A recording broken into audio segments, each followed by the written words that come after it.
First, between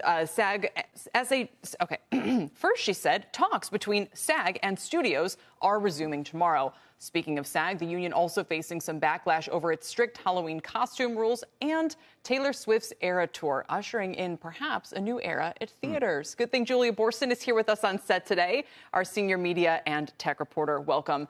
Let's start with the strikes first, the ugly. And now people saying, okay, maybe some more pressure is coming to bear on actors to get this done. The pressure's on, and we have really high-profile actors, including George Clooney, really urging everyone to get back to the negotiating table, even offering to have some of the most high-paid actors maybe give up some of their wins to have some of that money flow to some of the lower-paid actors. But I think a lot of the pressure right now is coming from the fact that it has been many, many months. It's the longest strike that the Screen Actors Guild has ever had. And if this continues, it's going to really have an impact, not just on the spring television season, but even on the movies that the studios can release next summer. The summer, which really in Hollywood starts at the beginning of May, that's the key box office season.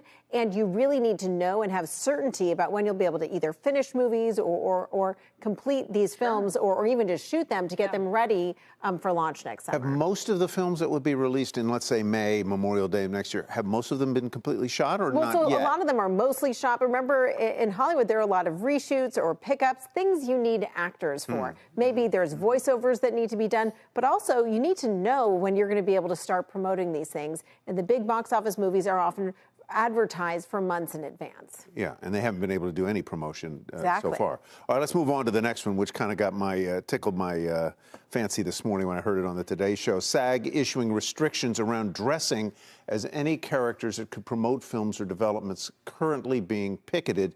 But the rules facing some backlash. Ryan Reynolds tweeting, and this is all about Halloween costumes, right? Halloween costumes. I look forward to screaming scab at my 8-year-old. So he was joking. The Ryan girl Reynolds was joking. who wants to dress up as Barbie, or the guy who wants to be Ryan Gosling and dress up as Ken, you're not supposed to do that if you're a member of SAG? Well, what SAG was saying, this does not apply to children, so Ryan Reynolds does not need to worry about his kids. Ryan, right? But he was making a joke about it. But there has been some debate within the Screen Actors Guild. Now, the Guild is saying, hey, why would we promote films that would profit the studios that we're right now picketing? That doesn't make sense. Let's not give them any free promotion. They're saying, and don't post pictures of yourself and any photos that might seem promotional. What they're saying is keep your costumes generic. So there's been some debate internally. A lot of actors saying this is a waste of our energy. But meanwhile, SAG is saying we got to be serious about this. Let's not give any free promotion. What is Arnold Schwarzenegger supposed to do? Because when he walks out in public, he is the Terminator, man. I mean, he can't be anything else but his own character. I mean, yeah, well, look, I mean, remember, Arnold Schwarzenegger is not the Stallone. Terminator. We need to keep the distinction there. But I think it's going to be one of those things where they're saying, let's not waste our energy on this. I don't think they're going to be enforcing it, but there is some pressure to not wear anything that is too overtly promotional.